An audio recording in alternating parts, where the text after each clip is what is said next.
It's episode 1281, and it's the Relevant Podcast, Christmas edition. Look at us, putting out a show on Christmas week.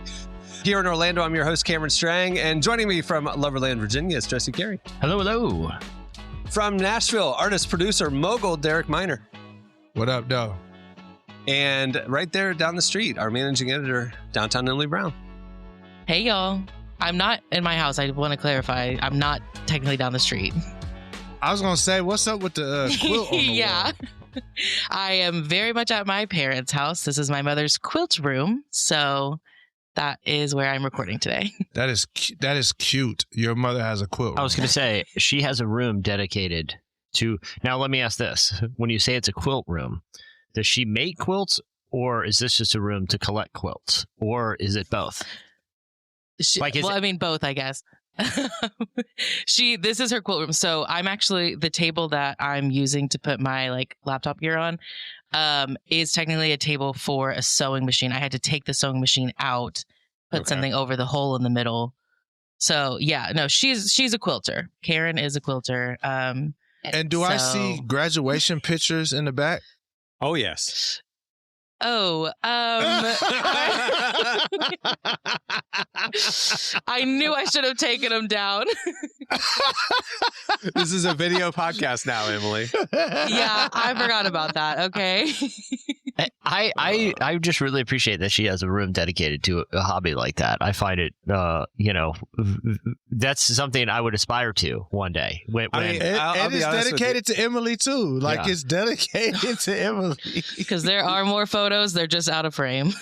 Jesse, if you have a house that has one or two extra rooms, I mean, first world problems, right? You don't want it to sit empty, so you're going to put a little activity in there. Like in my last house, which was too big, I had an extra room, and we had a Lego room, and it was literally full of Legos. We built Legos in there, But what I'm saying is, the hobby, I don't feel like it's well, I got an extra room, I better find a cool it's not like I'm going to start making ships and bottles now because I got this new office you have a space. ships and bottles move. Yeah, you have a modeling room. Yeah, why not? Yeah. But I remember in college I was doing Young Life in the host family. The guy had a train room. Okay. He would make miniature train. I mean, and it was a train that went all throughout the villages. And I mean, this is a grown man. I mean, this is an older guy, But I was gonna say how old, because there's a minimum age threshold to get into training. I would say, trains. And he was on the younger end of that because he was in his 50s. I feel like that's your entry point. You know what I mean? Entry point. No one's getting mid to into late training. 50s. Yeah, but he was heavy into it. But when did he start? Mountains. If he already has the room and everything, when did he start his train journey? Yeah, you don't jump in with a full room. Yeah. I mean, I didn't. I don't. To be honest, guys, I'm purely speculating. If you're Cameron Strang, you do. Yeah, that's true. Dive in with Cameron definitely will flip a corner and just be like, all right, I'm into this now. And it's that's my 7, man. We go all in. We'll get all the gear, all the whatever it is, and then experience the thing and go, okay, I get it. And then you move on to a totally new interest. I hate it, but my life is 100% that. All in this thing, and then I'm all into another thing. Yeah. Oh, well. And then you get a room set up. Yeah, I'm all into Legos. I have a Lego room.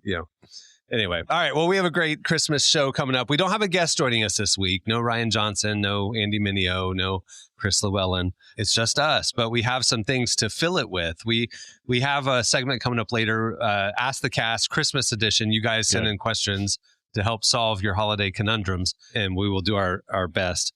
We also are going to plan out the perfect Christmas day.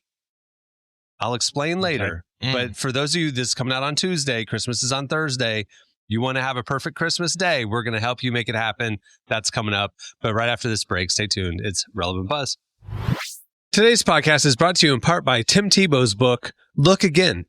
Have you ever wondered what would change if you truly believed you were infinitely valuable to God? In his New York Times bestselling book, Look Again, Tim Tebow reveals the powerful truth that when we learn to see the image of God in every person, including those we struggle to love, everything changes. Tebow shares incredible stories from his work with people the world often overlooks, and it will challenge you to stand up to the lies, rediscover the worth that everyone has, and impact the world for good. Find Look Again by Tim Tebow, available now wherever books are sold. Today's podcast is brought to you in part by Mercy Ships. Globally, 5 billion people lack access to surgical care, In sub-Saharan Africa, there's only one surgeon for every 200,000 people. Mercy Ships provides free, life-transforming surgeries for people who have little to no access to medical care. They help the blind see, straighten twisted limbs, remove deadly tumors, treat cleft conditions, and so much more. With state-of-the-art hospital ships, they provide safe surgery to children and adults living with treatable conditions, and it's completely free of charge. They do all this work with an all-volunteer crew of professionals who donate their time and talents. Surgeons, stewards, nurses, engineers, and more make the world a better place. Your donation today provides free, safe surgeries to people in desperate need of help. All gifts are matched, so please donate today at mercyships.org/relevant. Today's podcast is brought to you in part by Day One. If you're looking for a great new addition to your podcast rotation, Day One has been on the radio and now podcasting every week for 80 years. Hosted by Reverend Dr. Katie Gibbons-Keim, each Day One episode features a different preacher from across Christian traditions, from Westminster Abbey in London to the Luke Church in Humble, Texas. Find the Day One weekly podcast on Spotify, Apple, YouTube, or wherever you get your podcasts, or visit day1.org. That's DAY, the number 1.org, day1.org. Sermons, interviews, and insights every week. I highly recommend. Okay, it's time for Relevant Buzz. Tell us what's happening at the intersection of faith and culture this week, Emily. I want to kick things off with a very heartwarming story. Last Monday, several Baltimore Ravens players spent the afternoon at a local elementary school washing students' feet and handing out new shoes. I have a video I want to play in a second, but just to give a little more context, Lamar Jackson, Derrick Henry, and Zay Flowers joined the Ravens team chaplain at the elementary school, which they said was done to represent the importance of humility in serving others. And over the weekend, Lamar was asked about it at a press event. And so here's what he had to say. Oh, man, I was in chapel last Tuesday, I want to say, 2 weeks ago. Last Tuesday. And then Chapel Johnny Sheldon had told us about this event.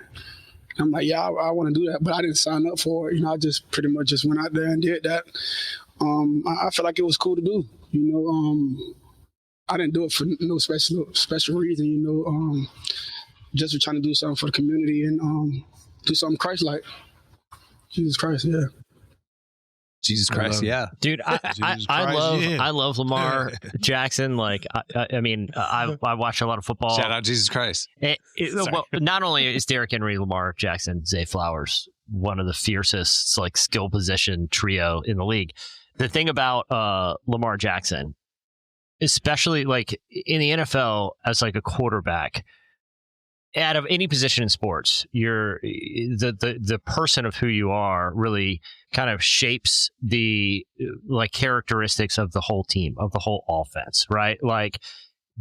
And so you have a lot of quarterbacks in this modern era who are also sort of either Instagram personalities or they have this whole sort of persona that they really work hard to cultivate, and they're sort of the celebrity.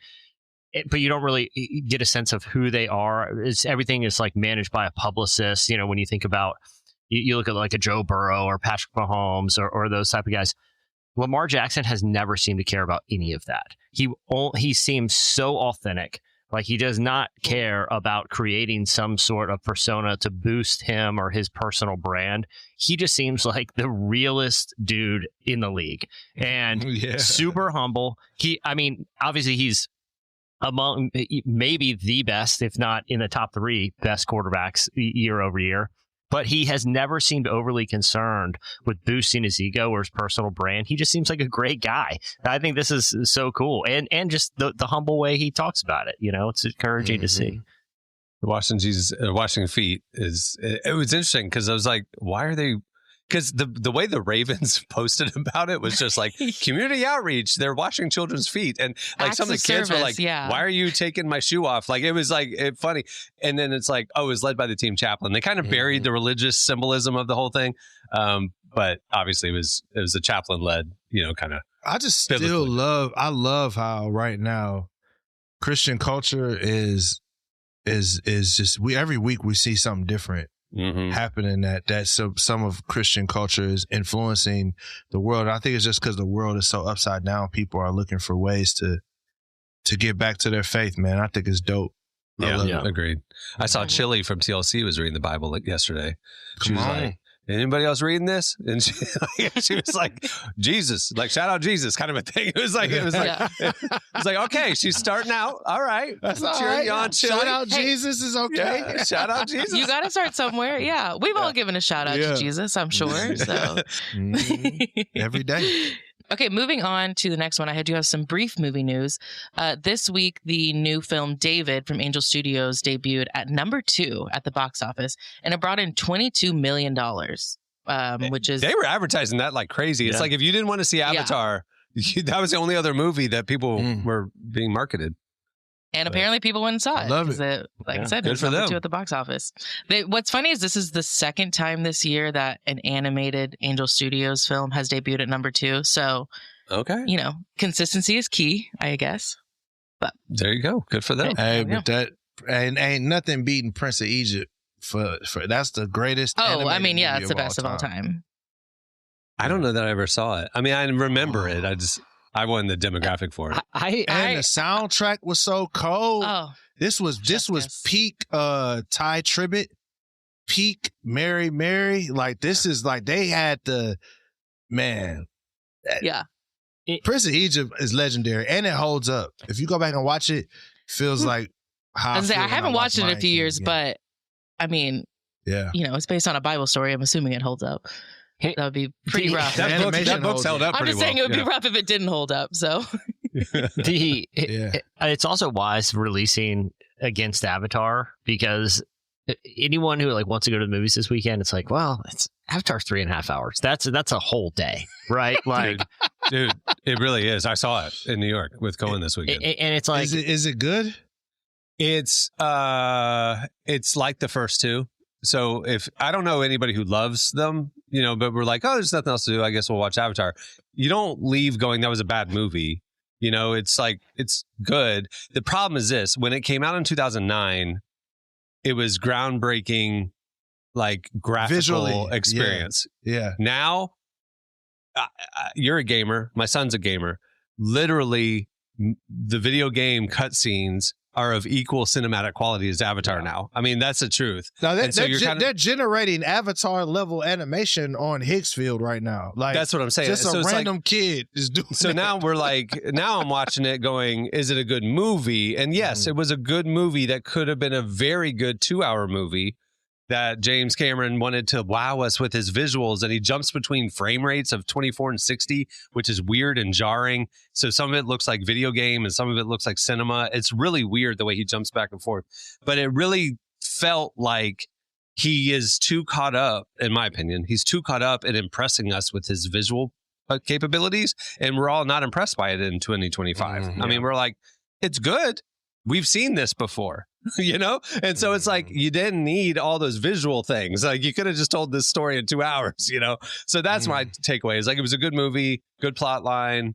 It's the same two enemies battling each other, So it's like, familiar, but 3 hours, 15 minutes runtime plus 30 minutes of previews is a long time to be in a theater. And that I'm just like, really? Well, what are we doing here? Don't spoil it for me.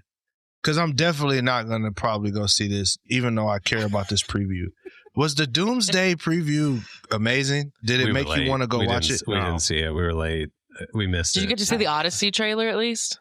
We didn't see any trailers. Well, that's out. out. 5 minutes late to the movie. Odyssey trailer this morning? Yeah. So Christopher Nolan's about to make some money. I'll let y'all know that right now. From this podcast specifically, From this guy right here. I'm telling you that now. Look, I'm there. I watched the Odyssey trailer too, and I'm not saying I was like underwhelmed, but it was like exactly what I thought it would be.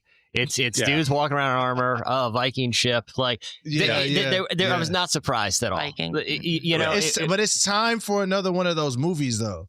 Yeah. We need a new Gladiator. We need a new like a sword and sandal movie. It's time for another sword and sandal movie. It's time for that. I'm ready it's for Christopher it. Nolan. I want to see somebody get their head chopped off, and it's Christopher Nolan. Okay. Okay. I don't know about the head but it was off, literally, Medusa's going to get her head chopped off, right? You know what I'm saying? Like it's time. But if Derek, you and I were to sit down and be like, hey man, we got a storyboard. hypothetically storyboard what we think the Odyssey trailer would be like. It would be like, all right, some dramatic shots of some guys in a ship. All right, check. Guys walking across the horizon with swords and, stuff. Matt Damon dramatically talking to someone, about the Odyssey itself. It was like I said, it was so unsurprising to me. And I think I've just come to expect surprises from Christopher. Derek mentioned it a minute ago, but literally, if we wanted to, we could sit down and craft this with AI and make our Odyssey trailer with Matt Damon's face, with, the cinematic, whatever of Nolan. Like literally, we could throw one photo in there, a couple of photos in there, and craft out an entire trailer. Yeah. I mean, and make now, there was a time, too, when the AI trailers, you kind of knew. Yeah, it is an AI trailer. Right. Not anymore. They got me, bro. Like there was a Doomsday, like a Marvel Doomsday trailer. I was like, oh yeah, shoot, I saw that one. It's out, and I was like, this ain't it. Like it took me a minute. Yeah. You got to read the comments now to kind of know. Yeah, you know what I mean. You do. You got to read the comments now to know what's going on, and you got to make sure it come from the official channel. If it doesn't come from the official channel, just don't. Yeah, that's right. Check the source. I never read comments. Emily immediately reads comments. And so I'll send her stuff and she's like, yeah, but did you see in the comments they said this isn't true? And I'm like, oh, dang it. Like, so now I'm having to train myself to always read comments, especially in this era where like that could be not real at all. Yeah, I'm looking at it and like, this isn't like that person didn't say that. And like, you're right. The comments always vet it. Like the comments usually call out that as AI. I started looking at comments not to vet what's AI or not. I really just wanted to read people's funny comments about whatever thing I'm looking at. But now it really has turned into a tool for like, it's crowdsourcing. Like, is this true or not? Like, right. Okay, moving on to kind of still sort of related to movie news. We got to talk about Timothée Chalamet, who is honestly just doing the most for his press tour for the upcoming Marty Supreme. I'm sorry. I love it. I know a lot of people are over him. I think it's hilarious. But I want to specifically talk about him. Anytime, I'm just going to put this out there. I agree with you. He's killing it. He knows how to, he's showing up everywhere, like whatever, good for him. But anytime historically a movie has gone over the top with this viral marketing, it's because the movie wasn't very good. Well, and two, at the end of the day, this is a ping pong movie, right? Like, are we talking about a ping pong movie? Yep. Am I the only one who's like, so this is all a rollout, the rap music thing and all that. It's all a rollout. Yeah, it's just to generate press for like he's in this new film. Like you look up Timothée Chalamet, you see what are you promoting? It's for a movie. But is anyone else just? I can't get over the fact that all the hype for this movie, and it's about a good ping pong player. Like he's the best ping pong guy. Like, well, so what's the movie? Okay. Oh, it's about this awesome ping pong. He's just really good at ping pong.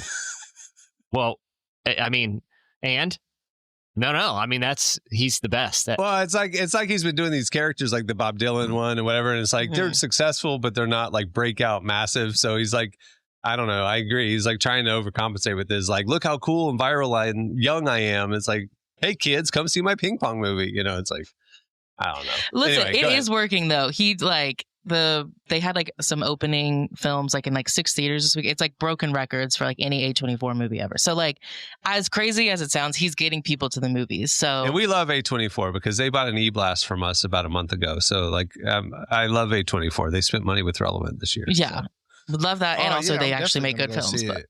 They make good films, but I like it even more because they spend money with Relevant now. So that's what I'm saying. Like, so your point though about like people overcompensate with marketing. Of the pitch. So it's Timothée Chalamet, but get this, he's the best ping pong player. It's like, is he famous? I mean, if you're into ping pong, like what's the target for this? People like that are like really into ping pong, they're gonna love it because he's the best at it. He's the best at it.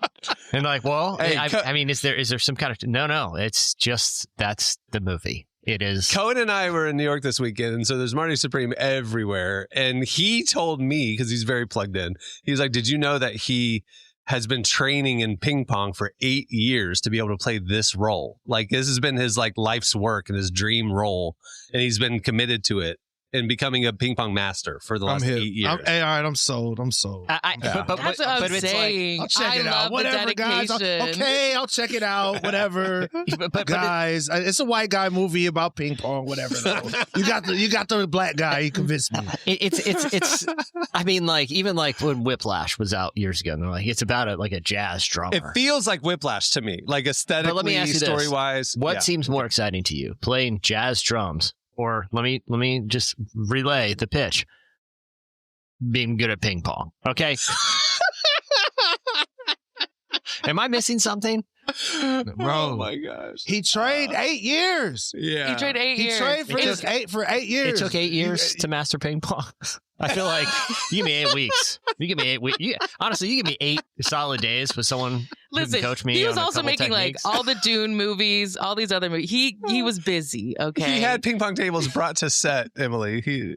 We rented a vacation home one time when I was growing up, and they had a ping pong table in like the game room. I feel like after 8 hours, I got pretty good. You know, just dedicated time. What's he doing for 8 years? No, I don't know. You ever seen those ping pong players? It's moving at rocket speed. And they're like 30 feet away from the table. Yeah. They're going just like crazy. Like I ain't gonna lie. Like it's different for playing ping pong in the game room with your homies in high school. Hold on. Than these guys. I mean, these guys are like it's a high level of coordination here, Jesse. He cannot have possibly trained for 8 years for this role. That's what Cohen told me. Take Cohen this said as a it. It's 16-year-old. Think about- read it on Instagram. Think about so the he business told me. model of that. Okay. Yeah. Hey, listen, we're going to make a movie about a ping pong player in a decade. Okay. I'm in. Yeah. We need you to dedicate much of your free time for the next decade, because I promise you one day we will make this film, but not till you're at the level. And they're like, well, what's the movie? It's about the best ping pong Leave player. my dog alone. He's like really good. He's so good at it. 8 years is a long. I wonder if he meant 8 months. Like if No, I mean, listen, that was the whole thing. He's like, Cohen was so impressed because he's a musician. I showed him Whiplash, forgetting how profane the language was. It was very intense. I just remember being like an intense like jazz coach trying to break Is it Miles a Teller. true story? Like is Whiplash? No, Or Marty Supreme. Like it's based on Marty Mauser, who was like a world championship ping pong it's about player. Marty Mauser, the best ping pong player? Stop. How did I not know? They should have told me about Marty Mauser, the household name. Anyway, I heard like Gwyneth Paltrow's in it, and like I heard her on a talk show, like she's nude or there's nude scenes in this movie or whatever. It's like I was like in the Marty Supreme movie?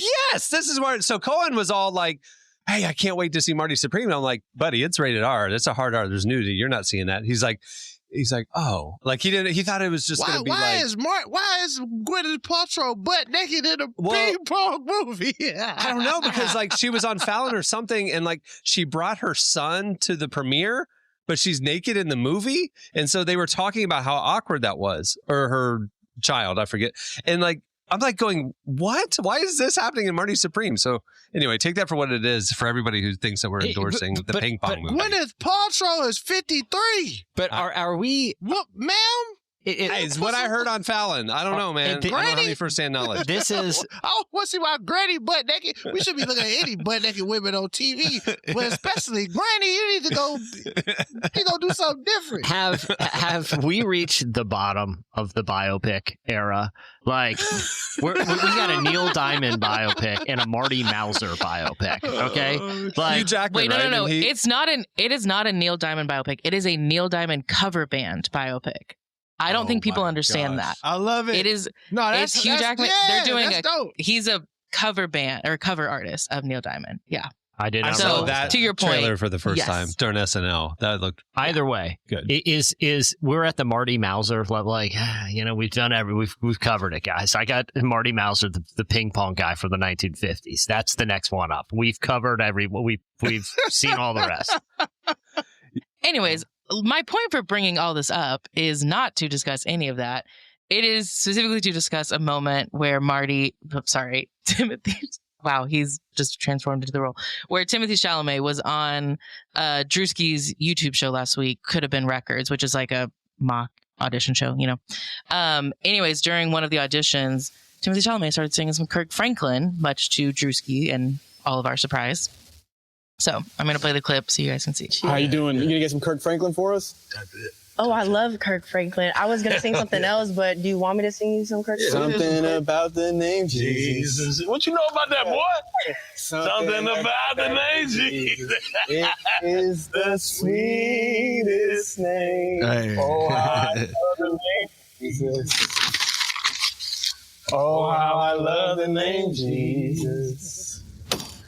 It is the sweetest thing I know. We edited out the cursing that in between there, but I get Drewski grew up in the church and he knows some Kirk Franklin, but I was surprised that Timothée Chalamet knew any Kirk Franklin. So because that's also like a bit of a deep cut. It's a very deep cut. That's not a prime time. It's not God's property stomp or something like that. Yeah. Anyway. But anyway, let me find out. Timothée Chalamet grew up in a Black Pentecostal church. Let me find out. I'll say that's where his Timmy T persona comes all from. All this marketing is really making me want to see that ping pong movie. Let me see where's Timothy from? I need to see. He grew up in the same neighborhood as Nicki Minaj. They went to the same high school. That's a fun little fact. Yeah, he definitely know about Kirk Franklin. Yeah. So that's why, like, his whole, like, little Timmy Tim persona, I'm like, it makes a little sense, just knowing how you grew up. But anyways. Got it. Moving on, the very last thing, I want to show y'all just a quick moment from one of Justin Bieber's recent Twitch live streams. He did a sort of, like, mini concert on his latest one, singing a lot of, like, Christmas songs. But while the band was still getting set up for the show, he broke out into just some spontaneous worship, and it's very good and vibey, and it's exactly how I think we should close out on Buzz this week. I can wake up every morning and walk with you each day. Yeah. I don't gotta be alone. I don't gotta be afraid. I can walk with you each morning, each and every day. You're raining down your blessings, and you cover me with grace. I'm so thankful for your forgiveness. Oh, in Jesus' name. What's with the IV? What was he? He never addresses it.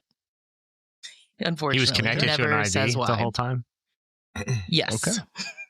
Yeah. All right. Interesting choice. I mean, it's a cool, hip new accessory, Derek. Where have you been? Everybody's wearing an IV with no explanation. Just rehydrating. That's where I get off the train and become an OG. I don't like needles. I don't. Yeah, there's just some good. All right. Well, that'll do it for Relevant Buzz. Make sure to check out relevantmagazine.com every weekday where we are covering those stories and more. Thanks, Emily. All right, stay tuned. Right after this quick break, we build the perfect Christmas day. Wow. I'll explain. Today's podcast is brought to you in part by Erwin McManus's book, The Barbarian Way. Some books don't just inspire you, they confront you. The Barbarian Way, now celebrating its 20th anniversary, is one of those books. If you felt the pull of God towards something deeper and wilder than the safe, predictable version of faith that we settle for, McManus reminds us that following Jesus was never meant to be tame. It's meant to awaken courage, passion, and purpose God placed inside us. He draws from the wild stories of Abel, Noah, Moses, Rahab, and others to remind us that following God wasn't meant to be tame. Safe faith isn't working. Step into the story God is writing for you. Choose passion, choose boldness, choose the Barbarian Way. Available now wherever books are sold. Today's podcast is brought to you in part by John Mark Comer's book, Garden City, a book that speaks to the tension we all feel between work, rest, and purpose. The New York Times bestselling author John Mark Comer takes us to the scriptures to identify what it really means to be human and flips the script on the idea that who you are matters, not what you do. He shows that God created us for meaningful work and meaningful rest. Both matter. This book helps you ask and answer the big questions. Does God care where I work? Is there a direction for my life? So you can discern God's heart for your calling, your rhythms, and the way His Spirit wants to shape every part of your life. If you're longing for purpose and a more grounded way to live, check out the new hardcover edition of Garden City wherever books are sold. Well, today's show is brought to you in part by the new book, God, the Science, the Evidence. We talk a lot about faith, but how often do we talk about science in the same breath? You might be surprised to discover just how deeply the two actually agree. For centuries, science has been used to dismiss the idea of God, but today an intellectual revolution is underway. Modern discoveries in physics, cosmology, and biology are consistently revealing the same truth: creation isn't an accident. That profound reversal is what engineers Michel-Yves Bolloré and Olivier Bonassi investigate in their international bestseller, God, the Science, the Evidence. This book is a rigorous, evidence-based critique of materialism, inviting you to explore over a dozen scientific, philosophical, and historical domains. It shows that what was once seemed impossible, that science could point to a creator, is now supported by a vast and convergent body of evidence. With over 400,000 copies sold in Europe, this book is sparking a global debate. It's thoughtful, fascinating, and a powerful reminder that reason itself affirms the existence of God. Learn more and find out where you can purchase your copy today by visiting godthesciencetheevidence.com. Okay. And this is the only time we've ever done this segment. It's the only time we're ever going to do this segment. So save it. This is a one of one. We are going to build the perfect Christmas day, but the group has to agree. So here's how it's going to work. We have to agree on every part. Anyone can veto, but you have to explain why you're vetoing the group consensus. Okay. So it's going to be 6 categories. Okay. And we're going to go in order of the perfect Christmas day. We're going to build it. Okay. The wake up time, the perfect Christmas day wake up time. What is it? I mean, look, when I was growing up as a kid, I think the earliest we were permitted was 7. The parents didn't want to be up earlier. And we do the same thing with my kids. Like, you can't just storm the Christmas tree at 5 a.m., right? My mom knew I would get up at 5. So she said 7 a.m. was the rule. But to keep me occupied, she would leave out big stockings, and I could open my stocking, and it was full of little activities to keep me occupied. And then at 7, I could wake them up. So that we had the same rule. I'm thinking 7. I think 7's right where you want to be. Ooh. Do y'all agree? And maybe it's because I don't have kids. That feels a little early for me, y'all. I like, if it's my perfect Christmas day, we're going a little later. No, we didn't say Emily's perfect Christmas day. We said the perfect Christmas day. So you got to think of universally. Of everybody? Yeah, for everybody. This is the consensus. I have to be selfless on day. Christmas Day? I mean, Jesus was, but you know. But I'll say this too, because I feel like the perfect Christmas day involves a late afternoon nap, personally. Sure. That's a better case for that early morning, because you're going to be nice and tired by about 2 o'clock, and you snooze out for a little while, watching a little NBA. Can we not push it to 8 at least? I mean, 7. I'm with Emily. On my day off. Out of the question. 8 o'clock for me. Out of the question for kids. I'm telling you. I don't care what they think. No, we're saying wake up time. Presents at 8, but the perfect wake up time. We got to move on. Let's pick one here. All right, we'll do solid 7:30. Split the difference. 7:30. I'll do 7:30. 7:30. Yeah. Here we go. Split the difference. Okay. Morning activity. The perfect Christmas day morning activity. What is it? It's got to be opening presents right away. Yeah. Right? Agree. Why not? Yeah. Get right to it. I'm not waiting until the end of the day. Yeah. 7:30 opening presents. Boom. Yeah. Yeah. Okay. The breakfast or food situation for the perfect Christmas day. Oh man. What do you mean? What when you asked that? When you said that? What do you say? Like what breakfast or food? Like what are we doing for food? Or is there just food out? Is mom making a massive breakfast? Are you doing no breakfast because you're all presents? You're gonna have a big lunch.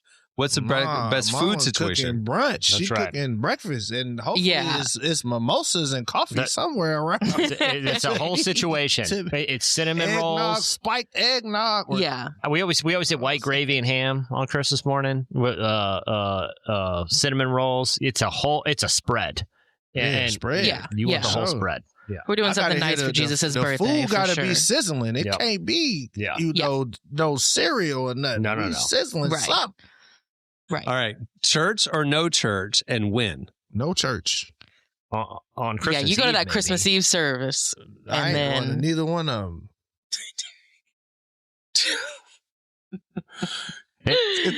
Pretend like you'll go to a Christmas Eve service. Just your fans aren't disillusioned. I'm not gonna lie, y'all didn't say we gotta lie to get everybody together on the same. You're right. We're picking. Hold on, the perfect Christmas day with a perfect Christmas. We're trying to say for everybody. We want to encourage church. If Christmas is on Sunday, we'll go. If it's on a Thursday evening, we not going to church. I think Christmas Eve service is the call. We spending time with the family. Yeah. I'm spending time with the family. Y'all can go to church. Well, we all have to agree. So if Derek's putting his 10 toes down, then we can't go to church. Hey, how about we had church at the house, then? Yeah, there we How go. about that? We have A house church. Yeah. Have a devotional. Like, We like the can do that. COVID year. Let's just make it like that. No, I'm not getting dressed and going to bed. No. All right, no church this year. And I'm saying, and this is, y'all know I've where I've been and all that, but we didn't do that. We never went to church. Our church always was off on Christmas Day. It was just Yeah, like, I think Christmas Day service is more of a liturgical thing. Yeah. Because we had Christmas Eve service, candlelight service the day before, but we never had Christmas Day. So we did Christmas Eve service. We would have service the day before. Yeah. And then the day is to be with your family because you got to think in the evening. So how our Christmases always went was in the day we ate all that, and then the family came over for dinner and stuff in the evening. Mm-hmm. So I want to go, and your cousins and everybody that's done came in from out of town is all in town. So we not. Yeah, I'll let y'all know. I mean, look, if y'all want me to just do it so we can move on, sure. It's No. Christmas I Eve. think we're all in agreement. But I'm telling you, I'm not going to church on Christmas Day. I think we're all in we all agreement. agree about Christmas that, Day service. Yeah, we're staying home. I think it's the Christmas Eve candlelight do service Christmas is Eve. special. Yeah. Oh, Yeah. I thought y'all would. So maybe I misunderstood the question. I thought it was like, are we going to church on Christmas Day? Well, the game is a perfect Christmas day, and so church or no church is the category. But I agree with you. Yeah. That's a liturgical thing. We'll do Christmas Eve. We're not doing Christmas Day. We Yeah, agree for on sure. that. Okay, Yeah, cool. yeah. Here we go. Afternoon vibe. Movies, naps, sports, family time. What's the afternoon vibe on the perfect Christmas day? I do think it's whatever your heart desires. So if it's a nap, take a nap. If it's go to the movies, go to the like. It's like we had family Split time up or together. the families together? Split up? All together. I think Yeah. Oh. We are. So am I- yeah, we. No, this is afternoon, Emily, not evening. Because to No, me, I like, understand. up I'm until saying, like- dinner time is like it's all family, and then after dinner, the teenagers could go to the movies or something. You know what I mean? But right. like Exactly. Yeah. But like up until afternoon, I was never a Christmas Day movie guy. I always felt bad for the people working there. You know, it was like, I don't love this. You know, they And I don't have that shouldn't. same empathy, so I will be at the movie theater on Christmas Day. dude, and it's slammed too. And they make triple time. We ate at a restaurant on Thanksgiving, and I asked the server, like, do you feel terrible having to work today? And they're like, oh, no, I'm here for college. My family's across the country, and I'm making crazy money today. I'm happy to work today. Well, So there are certain people, their situation would allow for it. now, And it's I will also, say I'm this. sorry, they're already scheduled to work, so like I might as well go give them a nice smile as I take the popcorn. They're already stuck there. I'll say might this. as well. I love watching basketball on Christmas afternoon, right? And and Cameron, you season long listeners know, long time season ticket holder. Here's where my conundrum would be: I love watching the NBA like all day on Christmas, or at least having it on in the background, right? I think, but whenever they cut to the stadium, I'm like, man, those people went to a basketball game on Christmas Day. I think I would feel weird doing that. Now, Cameron, as a basketball fan, have you ever attended, has the Magic ever had a home game on Christmas Day? And was it weird? It's weird because I have 2 tickets, and Christmas is big extended family.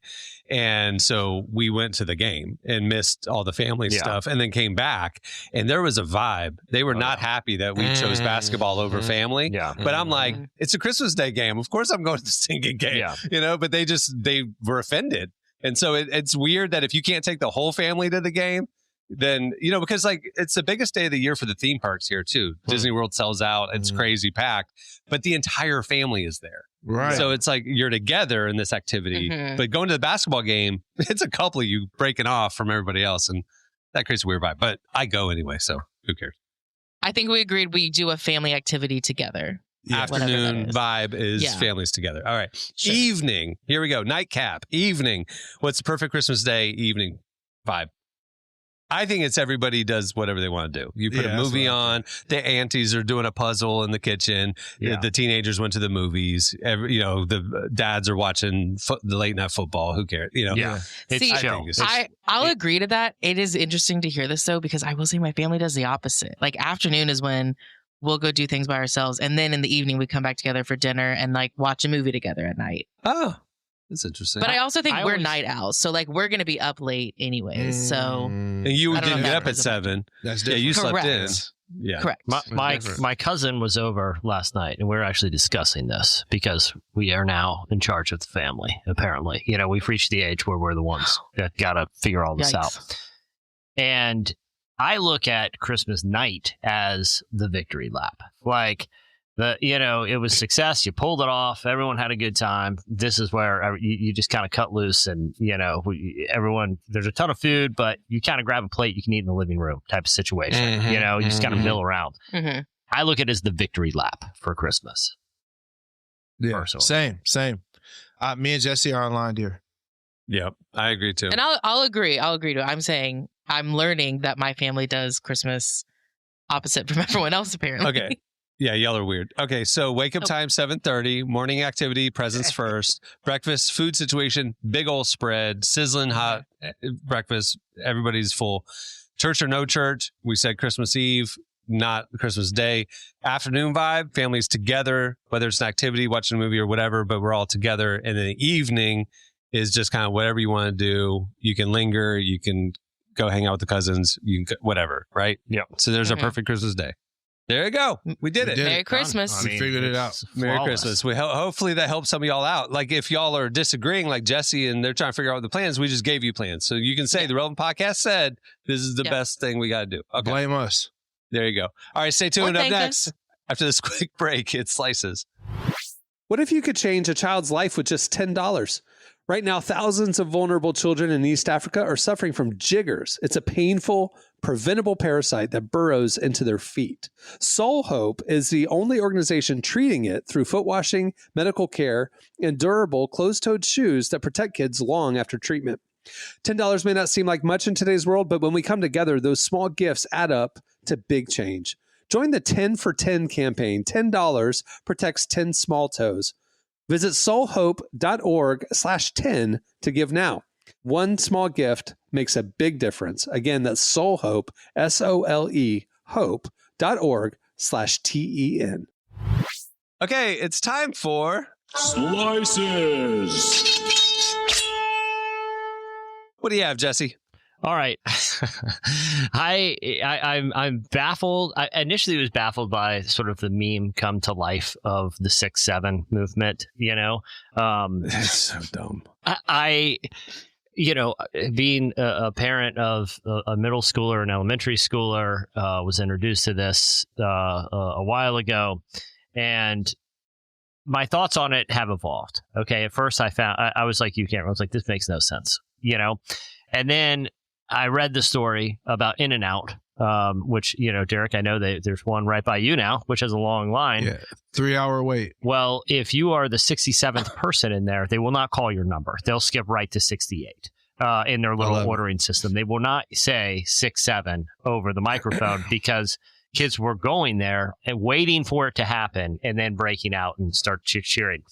Kind of like the Minions at the Minions movies. They would just go and berserk. But that's... I've actually come to appreciate this because, I think the ones, this is sort of, it's not even like a Gen Z. I think this is more of a Gen Alpha. It's the younger generation. And I'm like, it gave me, 6-7 has gave me hope for the future because they don't care. Like they will disrupt anything to yell a meme that makes, and you can ask them what it means. They don't know and they don't care. They're just joyous about disrupting social order with something absolutely. It's this sort of nihilism for the sake of just messing with people, and I love it. I've decided that is going to be the next great generation. It's Gen Alpha because they will love. They forced a major fast food chain to alter their whole numbering system for no reason. That gives me a lot of hope. That takes a little spunk, a little pizzazz, and there's no reason for it. I've come to admire them, I'm going to read you a text thread from last night. Okay. My son asks, Dad, may I have some more screen time? I proceed to send him a picture that looks like this. So he sends a picture back. And then I send another picture. So we're making fun of each other. Yeah. Right? Mm-hmm. It's pretty much, I'm going to give him the screen time. Right. But yeah, it's Christmas break. Yeah, it's Christmas break. Right. So I said, okay, bet. Stand on your head for 5 seconds. And then I say, build me a house. he says, that's going to cost you $67 million. I said, and then I said, oh, your mom said you're supposed to change this to your night clothes. He says, oh, my fault. Yes, sir, Mr. 6'7". And then I said, screen time granted. He says, yes, thank you, sir, 6'7", sir. Like, it's got to the point to where it doesn't even make sense why you're saying 6'7". You're just looking for every opportunity to add 6'7" onto something. And I'm just like, I'm over it. I'm gonna be honest. But again, I'm over it. I feel like there's so much. Get off my lawn. The reason I love it is because, there's so much to care about in the world, right? There's always something to be, and they all they care about is finding opportunities to mess with older people by saying 6'7" because they know it gets under their skin. It gives me so much hope.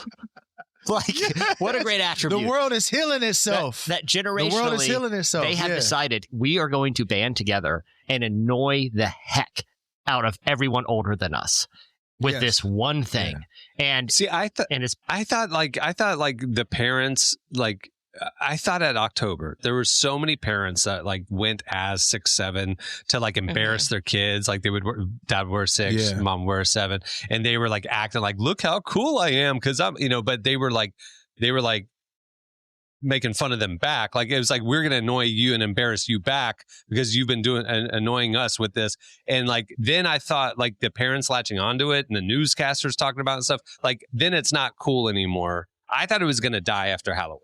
I really did. So I think it did. Well, I think it did with like middle schoolers and like maybe I guess some high schoolers. Everything. Like, I think with older high schoolers, it hasn't for years. It's been so getting middle younger schoolers, every year. Yeah. Yeah, but I think with like elementary school kids, like they almost don't have the concept of like my parents embarrassing me. I think to an extent, like.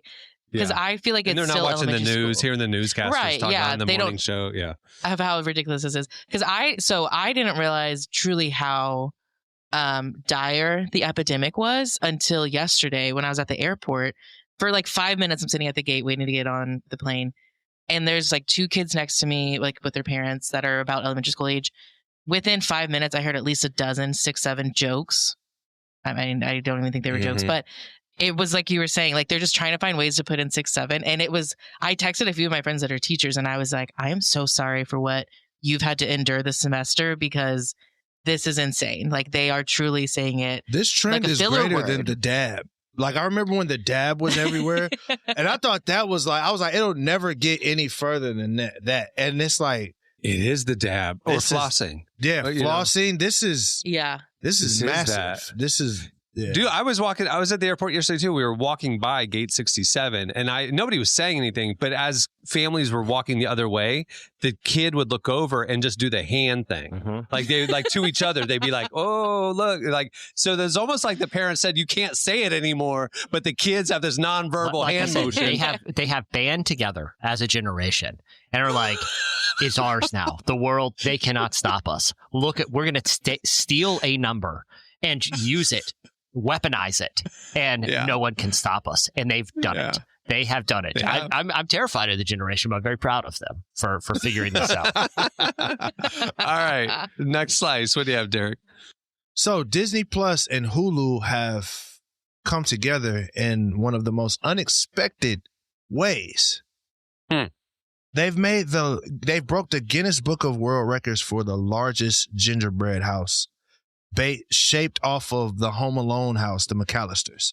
So, you guys know I told y'all Home Alone's the best movie of all time. Home Alone or Elf.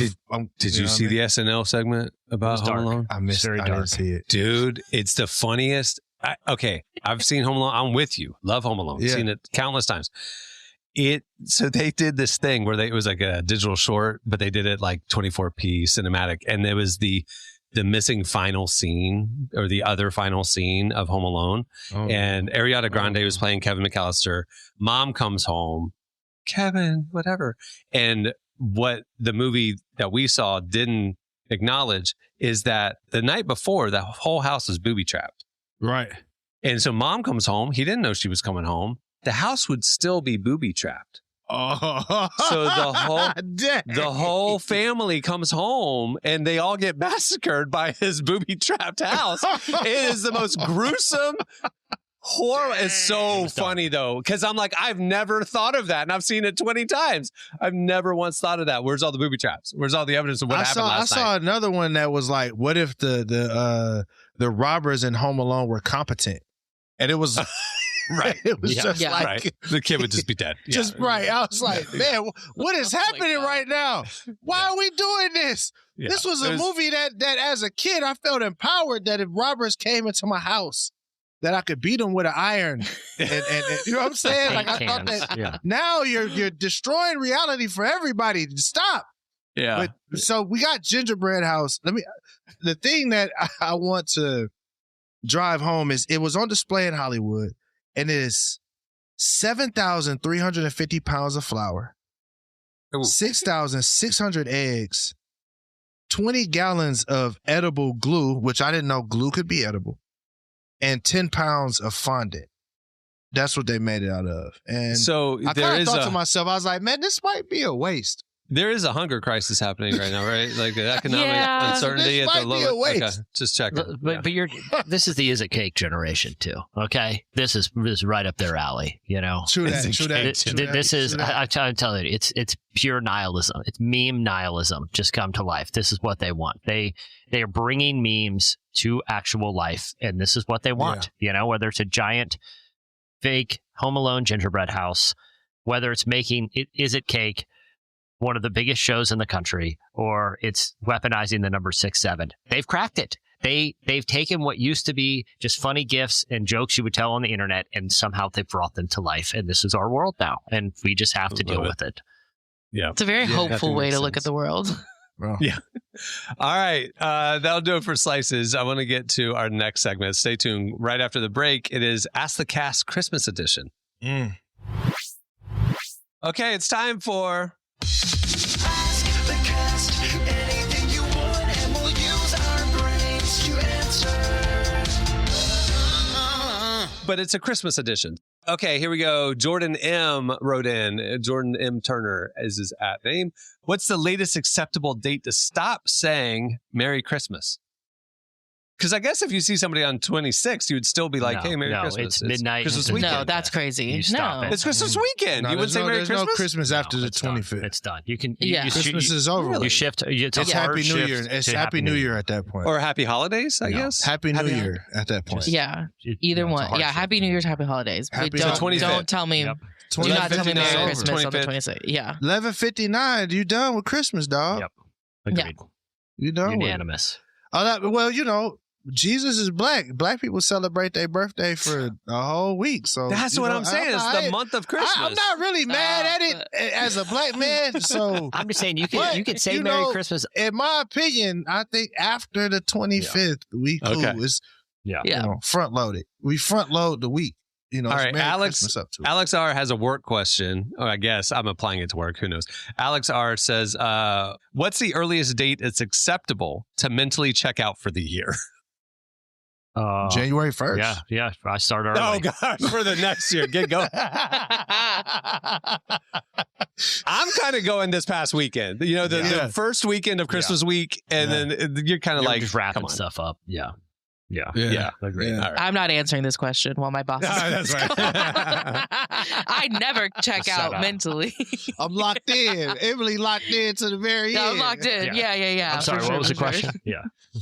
Hannah Caroline's her @name, says, is it okay to skip going home for Christmas if it doesn't feel restful anymore, even if nothing's wrong? Oh yeah. Is it okay to skip going home for Christmas? I think you put the rally cap on. You know, it's Christmas. You just got to do it. You know, you can rest on the weekend. You got to. I'm kind of with you, Jesse. It's like your parents aren't going to be alive forever, and you would regret missing out on. I don't know. Yeah. I mean, obviously, it depends. I think on specifically. Well, she says even if nothing is wrong, she put wrong in quotes, but even if there's no reason to avoid it, so it's not trauma. You gotta make the effort. I'm sorry, you gotta. Yeah, if you just tired, be tired in the embrace of your family. Yeah. I would say, but you know, hey, my dad is not alive anymore, and I wish that I could see him every Christmas, every Easter, every birthday. So while they here, I know sometimes they can get annoying and all that, but man, you get a chance to hang with your family, do it. This question is literally the plot of the film Four Christmases. Look how it worked out. Oh, I've never seen that. It's this. They decide to go on vacation instead of Christmas, and it all backfires. Yeah. Oh, well, theirs is like they kind of have. Not that their family's wrong. Their family just has some quirks that are a lot to deal with. But I will say, like, I mean, I flew home this weekend. Obviously, I was tired just because I had stayed up the night before. But what really motivated me was knowing my mom's going to cook for me all week long. Like, I don't have to buy groceries. I don't have to, like, there's a lot of things that my mom is thrilled to do for me. So hopefully your mom's like that, and you can go enjoy that. And we get to watch the Quilt Emily Shrine today. I'm excited about the Quilt Emily Shrine. Honestly, that there is a here's Quilt the thing. Emily Pretty restful. Shrine. My mom loves quilting. Like, if you have a baby, if you graduate, if you get married, like, she'll make a quilt for you, which is like very, very sweet. So I need a quilt. I don't know for what. She honestly, she loves you. Like, I asked who her favorite was on the podcast, and she did not say me. She said Derek, and I was like, good. Well, that's good to know. It's the right. Thank you, Mama. I'm gonna come get some food. We're gonna come wrap up in one of them quilts and hang out. There you go. Yeah. She would love that. All right. Last one. Here we go. You guys got time for one more? Yeah. Okay. Daniel wrote in. He said, "What's the one Christmas thing you always think you'll enjoy more than you actually do?" More than I actually do. Thought about that one. I would say the rare occasion it snows, you're like, dude, building a snowman's great. I don't know the last time you guys built a snowman. It takes forever. Very cold. And you're wet. You're talking to a Floridian here. I'm like, well, I've seen it in movies. Yeah, well, exactly. You think about it like, oh, this is charming activity. You're wet. You're cold. You're a little muddy. You know, it's not great. Okay, that's a good answer then. All right, there's more questions that you guys sent in. Sorry, we couldn't get to them. We've run out of time. Hey, make sure to follow Relevant on all the socials. We're posting a lot of year-end stuff right now. Our top, movies of the year, things like that. Don't miss all of our year-end wrap-ups. Follow us on Instagram at Relevant Magazine. We also got the podcast account at Relevant Podcast. Don't forget that. If you're listening to the show, remember you can watch it over on YouTube. Hundreds of thousands of you are watching the show on YouTube right now. It's blowing us away. And if you're watching on YouTube, make sure to follow, like, subscribe so you don't miss an episode. We will have a new show next Tuesday. And the week after that, we're not missing anything for the holidays. Look at us. We're just here for y'all. We're locked in. That's right. We're locked in. We didn't check out for the year on January 1st. I would never even consider it. Never. I live my life checked out. So this is my version of it. This is what you got. And he still shows up. Look at that. All right. We'll wrap it. I'm Cameron Strang. I'm Jesse Carey. I'm Derek Miner. I'm Emily Brown. Have a great Christmas, everybody. We'll see you next Tuesday.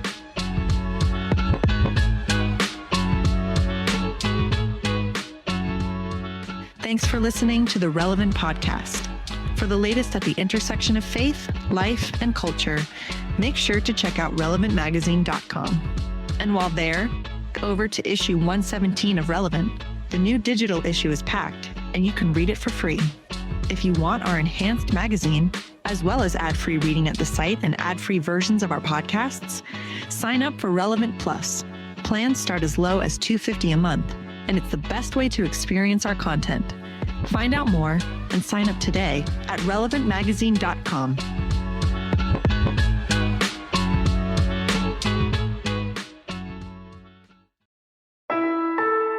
Relevant Podcast Network.